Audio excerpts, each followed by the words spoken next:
Okay बच्चों, तो question में जो इन्फॉर्मेशन है वो कुछ इस तरह से कि consider the following element A B C and D and their outer electronic configuration are NH2 NP1 NH2 NP3 NH2 NP4 and NH2 NP5 respectively. Element E also has same outer electronic configuration like D but shows only single oxidation state -1.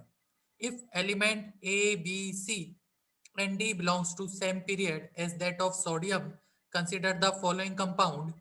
First is Ce4, second Bd2E3, D3, C3, fifth है Bd3E2, C2E2, DE and A2D2।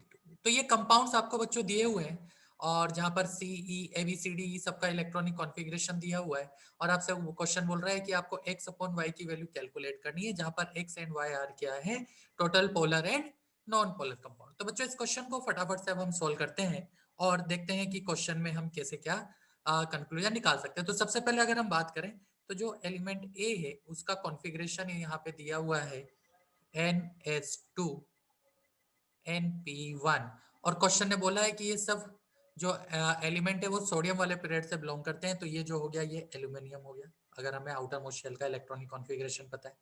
B का electronic configuration यहाँ पर हमें दिया हुआ है कितना, NH2 NP3। तो अगर आप सभी को पता है तो NH2 NP3 P3 मतलब नाइट्रोजन फैमिली और नाइट्रोजन फैमिली में ये थर्ड पीरियड एलिमेंट फास्फोरस हो गया। सी का जो इलेक्ट्रॉनिक कॉन्फ़िगरेशन है वो हमारे पास यहाँ पर क्वेश्चन में NH2 NP4 P4 मतलब ऑक्सीजन फैमिली और ऑक्सीजन फैमिली में थर्ड पीरियड में जो आता है वो सल्फर आता है। डी NH2 NP5 यानी हेलोजन फैमिली, हेलोजन फैमिली में जो थर्ड पीरियड एलिमेंट है वो क्लोरीन होता है। अच्छा, क्वेश्चन में ई के बारे में एक ही इंफॉर्मेशन दी हुई है ये कि इसका जो ऑक्सीडेशन स्टेट है वो सिर्फ और सिर्फ -1 है। तो पीरियोडिक टेबल में एक ही एलिमेंट है ऐसा जिसका ऑक्सीडेशन नंबर हमेशा -1 होता है और वो है फ्लोरीन। ये आप लोगों ने रेडॉक्स रिएक्शन चैप्टर में पढ़ा हुआ है। तो बच्चों ये पांचों एलिमेंट के बारे में अब हमें पता पड़ चुका है और अब इससे हम क्या करेंगे फटाफट से कंपाउंड फॉर्म कर लेंगे। तो फर्स्ट जो कंपाउंड है मैं इधर लिख रहा हूँ, देखो फर्स्ट कंपाउंड आपका जो यहाँ पर बनेगा Ce4 तो वो हो जाएगा SF4। ठीक है।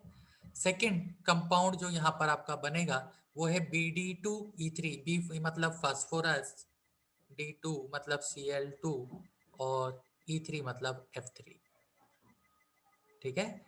थर्ड कंपाउंड की बात करें तो थर्ड कंपाउंड जो यहाँ पर बनेगा वो है DE3, DE3 का मतलब हो गया ClF3। ठीक है। फोर्थ कंपाउंड जो यहाँ पर फॉर्म होगा वो आपका क्या होगा, CE3, सी मतलब सल्फर तो SF3। ठीक है। फिफ्थ कंपाउंड की बात करें तो फिफ्थ कंपाउंड यहाँ पर है Bd3E2, बी मतलब फास्फोरस, डी मतलब Cl तो PCl3F2। सिक्स कंपाउंड यहाँ पर हो गया हमारा C2E2, C2 मतलब S2F2। सिक्स कंपाउंड हो चुका है। सेवंथ कंपाउंड की बात करें तो ये हो गया DE मतलब ClF एंड लास्ट वन जो हो गया वो हो गया Al2F2, राइट। D2 है सॉरी, तो AlF2Cl2। ठीक है। तो ये हमारे पास कंपाउंड हो चुके हैं जो क्वेश्चन ने हमें दिए हुए थे और अब हमें क्या करना है इनमें से आइडेंटिफाई करना है कि कौन सा पोलर है कौन सा नॉन पोलर है।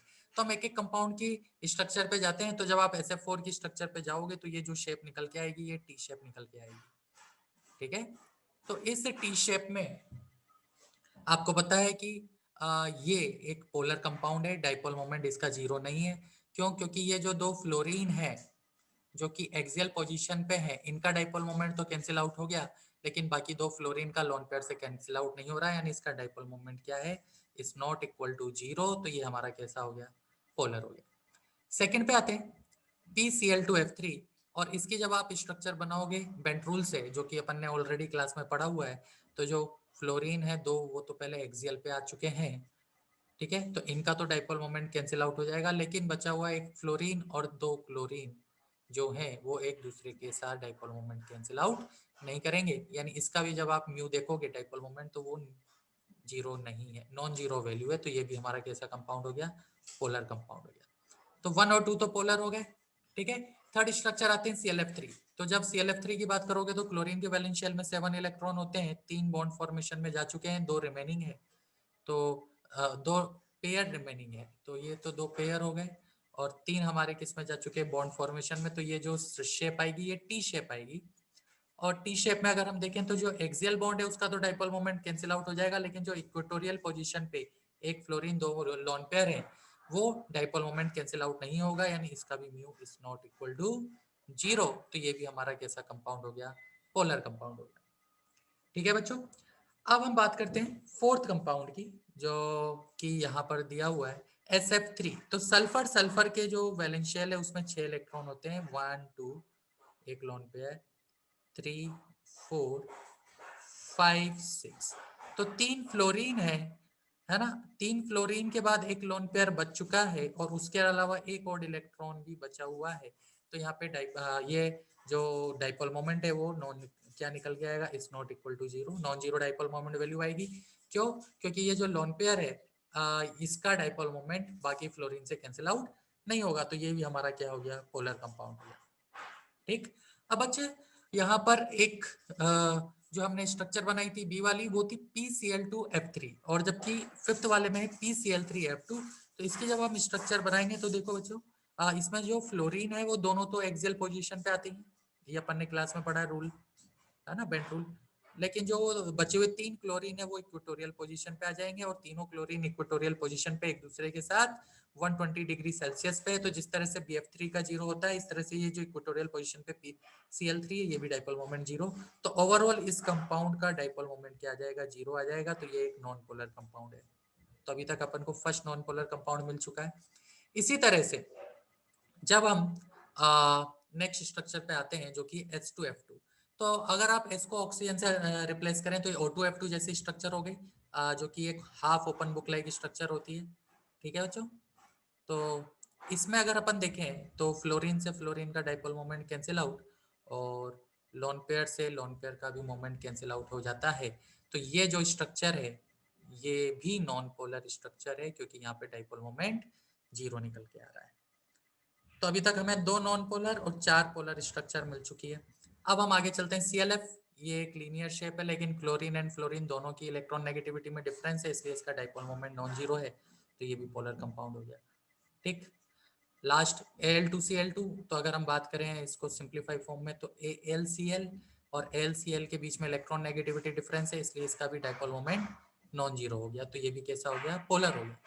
अब क्वेश्चन ने बोला है कि X यहाँ पर जो है वो क्या है, नंबर ऑफ पोलर कंपाउंड।